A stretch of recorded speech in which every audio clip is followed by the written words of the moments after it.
Vamos falar agora então desse tema que Paulo Leite propôs aí no início. Paulo disse que tem uma meia-culpa para fazer, né, Paulo?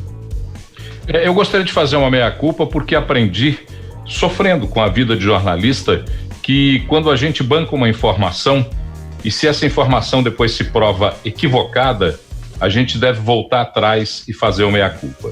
Eu fiz isso no caso da Baker, estou fazendo agora no caso da Covid, a relação Covid-Carnaval.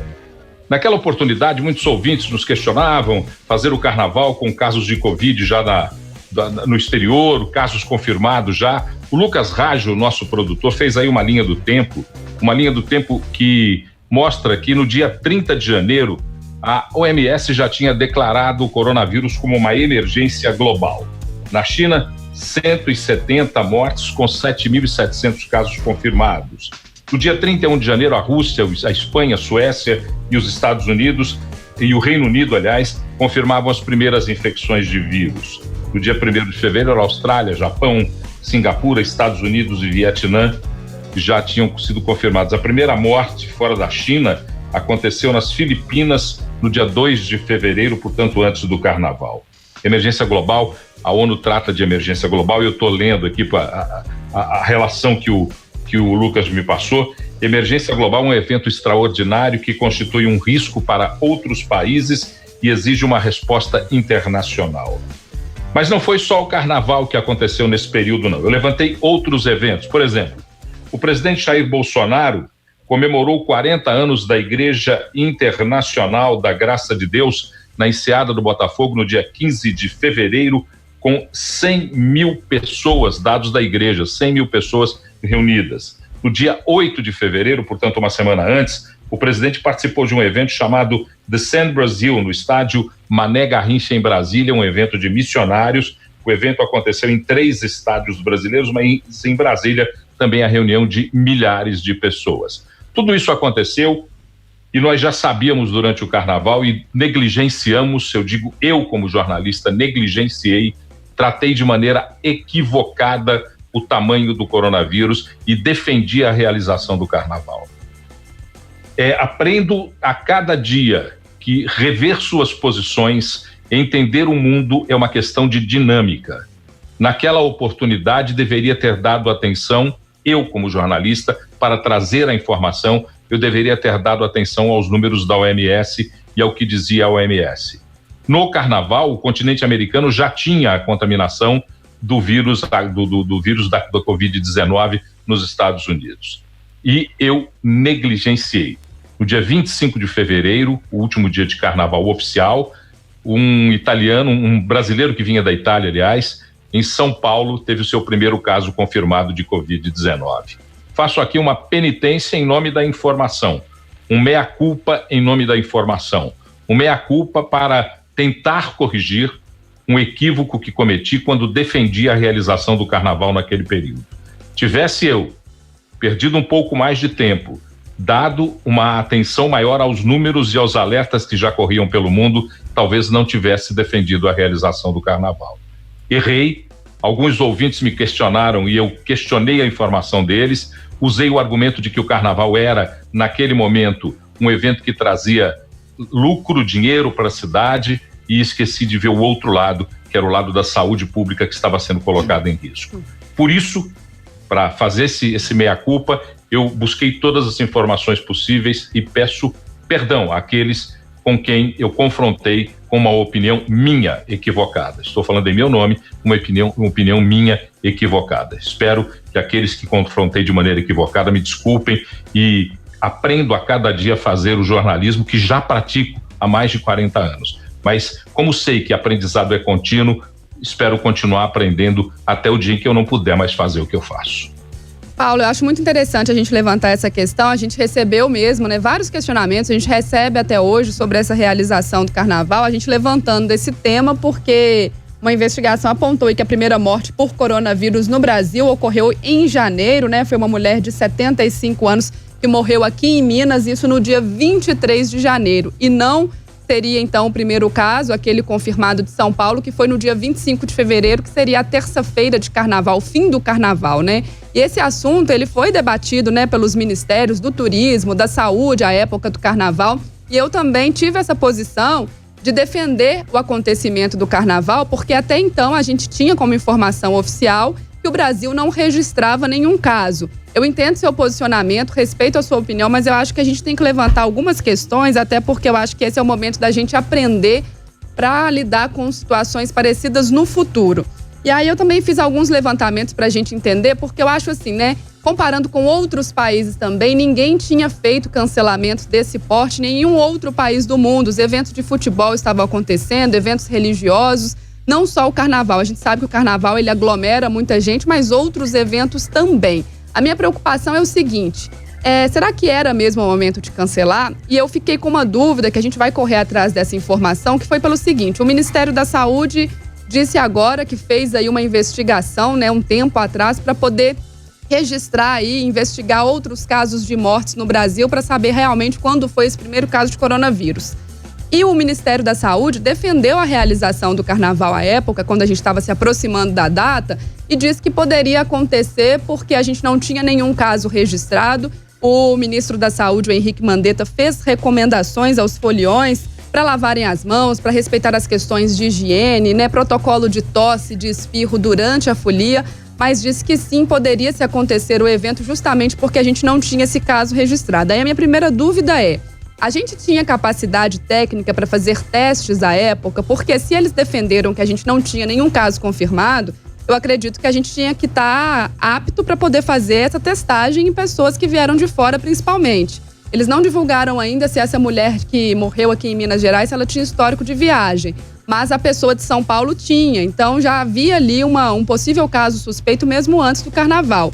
E aí eu acho que fica essa dúvida, né? Porque o que acontece? A minha dúvida em relação a esse cancelamento, se ele tinha que ter sido feito mesmo da forma que você está falando, eu acompanhei aqui uma entrevista do médico brasileiro, Jarbas Barbosa. Ele é vice-diretor da Organização Pan-Americana da Saúde, a OPAS, que é um braço da Organização Mundial da Saúde. E aí ele falou justamente sobre essas recomendações da OMS, que a gente comece o isolamento social a partir de certa fase. Então, por exemplo, quando você não tem nenhum caso confirmado, esse isolamento ele ainda não é recomendado. Outras medidas devem ser tomadas antes, como, por exemplo, o isolamento de pessoas que chegaram de áreas onde estava acontecendo contágio, isolamento de pessoas sintomáticas ou que tiveram contato com pessoas sintomáticas com histórico de viagem para outras localidades onde o vírus circula. Então, eu não sei se seria o momento antes da gente fazer esse cancelamento desse carnaval. Porque o que ele fala aqui na entrevista é o seguinte, o que adianta você fazer, por exemplo, uma recomendação como essa ou um isolamento quando você ainda não tem a transmissão comunitária, o vírus ainda não circula. Isso às vezes seria uma medida excessiva demais para a situação atual. Existe um protocolo. Quando você tem um caso confirmado, você tem ali a origem dele, você faz aquele rastreamento e aí você isola aquela pessoa. A partir do momento que se detecta a transmissão comunitária, você não sabe mais quem passa o vírus para quem, aí sim você entra com um novo protocolo, uma nova fase, que é a do isolamento social. Isso também que é discutido em termos aí da questão da economia, porque quando a gente fala o carnaval, a gente não está falando só da festa, mas sim de um evento que gera emprego, gera renda para o Brasil. E aí fica esse questionamento meu, será que a gente não precisaria ter sido mais ágil nessa detecção ou então ter reconhecido, olha, a gente não tem capacidade hoje para detectar esse caso, então a gente vai discutir o cancelamento da festa por uma questão aí mais de exceder para mais quando o assunto é saúde. Mas eu realmente gostaria muito depois de ter essa informação aí da OMS, o porquê que esse caso só foi registrado e descoberto agora. Carol, quando você fala em defender isolamento, lógico que ao período do carnaval eu não defenderia, mesmo se soubesse de tudo, o isolamento. Mas se soubesse e tivesse entendido e interpretado a situação no mundo, eu defenderia a não realização do carnaval. Deveria ter feito isso por um compromisso ao jornalismo e à informação. Eu deveria ter me posicionado dessa maneira. Se o Ministério da Saúde reconhece os seus erros, que os avalie e aprenda com eles. Eu estou reconhecendo o meu erro, estou avaliando e estou tentando aprender a prática do jornalismo melhor, mais bem feito, mais seguro, a partir de um erro que cometi. Se tivesse lido com atenção as informações vindas da Organização Mundial de Saúde e os números da Covid no mundo, eu teria me posicionado contrário à realização do carnaval. Ô Paulo, só para me dar o meu pitaco aqui, eu acho também que que pode ter havido um erro, sim, do Ministério da Saúde, porque a gente tem que entender, primeiro, igual a Carol falou, será que na época desse caso a gente tinha exames, a gente já tinha a tecnologia, a expertise para fazer o exame que detecta o coronavírus? Se sim, devia ter testado, e aí já prova que houve um erro na investigação, na situação dos aeroportos, por exemplo. Porque sim, o que tá muito estranho é porque o Ministério Público soltou essa informação ontem, mas não deu detalhes sobre a paciente. A gente não sabe se ela viajou, se ela chegou, de qual país que chegou, porque na época do carnaval, o Ministério da Saúde estava apenas fazendo essa investigação, esse levantamento epidemiológico em cima de pessoas que vinham da Ásia, principalmente da China. Então, de outros lugares do mundo, não estava tendo isso. E aí eu vou botar um pouquinho de lenha na fogueira aí, pelo seguinte: nós tivemos carnavais passados aí, por exemplo, no ano passado, a gente estava com surto de sarampo. E o sarampo é altamente contagioso. E a gente sabe que grande parcela dos jovens e adultos, grande parcela não está vacinado. Porque nós paramos com a cultura de vacinação, principalmente por várias fake news e, enfim, não vamos entrar nesses meandros. E há uns 2, 3 anos atrás, nós também tivemos o carnaval em meio à epidemia de febre amarela.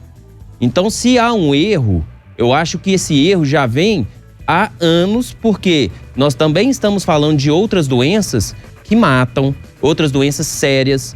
E então, assim, eu acho que já é uma cultura, né, do país. Concordando com você, Paulo, eu acho também que se teria detectado, eu acho que realmente não deveria ter o carnaval. Mas mostra que a gente já tem uma cultura de fazer as festas em meio a outras doenças, a epidemias de outras doenças ou surto de outras doenças. Eu acho que só essa questão da gente descobrir agora que existia um caso em janeiro que não foi detectado à época, já mostra que essa conversa do cancelamento do carnaval, ela deveria sim ter sido feita. Sim. Porque se a gente reconhece que a gente não tem capacidade para testar naquele momento e existe aí um alerta global da OMS, isso tinha que ter sido colocado em prática. Ministério do Turismo, Ministério da Saúde, gente, olha, a gente vai cancelar o carnaval porque a gente não tem capacidade hoje de testar essas pessoas que vieram de fora, e a gente também não vai tomar medidas, por exemplo, de impedir que pessoas que venham de países com contaminação, que essas pessoas entrem no Brasil, que também podia ter sido uma medida adotada à época, mesmo na época do carnaval. Olha, a gente vai fazer o carnaval, mas ninguém que está em país contaminado ou que teve histórico de passar por esses países vai entrar no Brasil sem pelo menos uma quarentena, por exemplo. Essa medida também não foi adotada, que seria uma opção.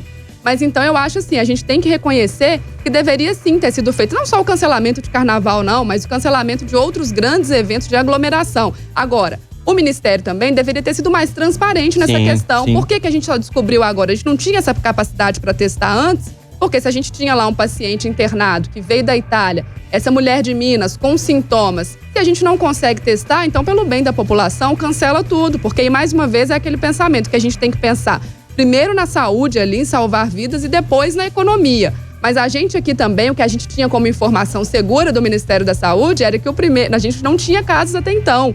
Então, quando a gente fez essa defesa, foi realmente em cima de uma informação oficial. Eu acho que a gente tinha que ter tido essa ciência de que a gente não estava, por exemplo, testando pacientes suspeitos. Porque é muito fácil você falar, não, o Brasil não tem nenhum caso confirmado, mas a gente também não consegue fazer teste. Então, quer dizer que você pode ter e não está sabendo, que mais uma vez entra aí na questão da subnotificação, que tem sido tão debatida.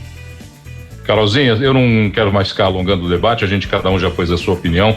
Eu só queria finalizar dizendo o seguinte, que os ministérios da saúde, do turismo, os governos federal, estaduais e municipais façam seu meia-culpa, entendam onde erraram. Eu quis aqui, com esse espaço, na minha posição, me redimir, fazer uma meia-culpa do que falei e voltar atrás naquilo que falei. Infelizmente, defendi o carnaval, defendi a realização do carnaval sem atentar para um conjunto global de informações. A minha parte, eu faço meia-culpa, cada um fará a sua daqui para frente. Sim, fica o aprendizado para todos nós da equipe, como jornalistas, e a gente espera que para outros setores também da sociedade, para que a gente possa, num futuro próximo, fazer decisões melhores e mais eficientes aí no momento certo, sem que elas tenham consequências, principalmente consequências da perda de vidas de pessoas por causa de uma pandemia, de um descontrole, de um colapso do sistema de saúde.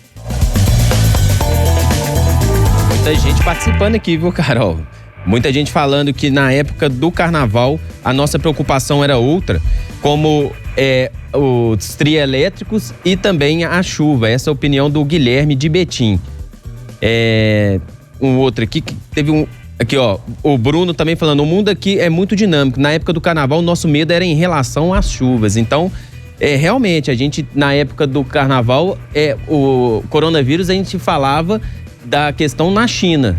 E aqui em Belo Horizonte, a gente estava em meio às tempestades e também a polêmica dos trio elétricos. E aí, mais uma meia-culpa também. A gente não preocupar tanto com uma coisa a ponto de esquecer de outras importantes. A gente tem que colocar nosso olhar aí sobre todos os problemas que a gente vive, porque senão a gente coloca demais foco em alguma coisa, esquece de tratar a outra e depois vai se arrepender de decisões ou de situações que a gente não conseguiu olhar com tanta clareza.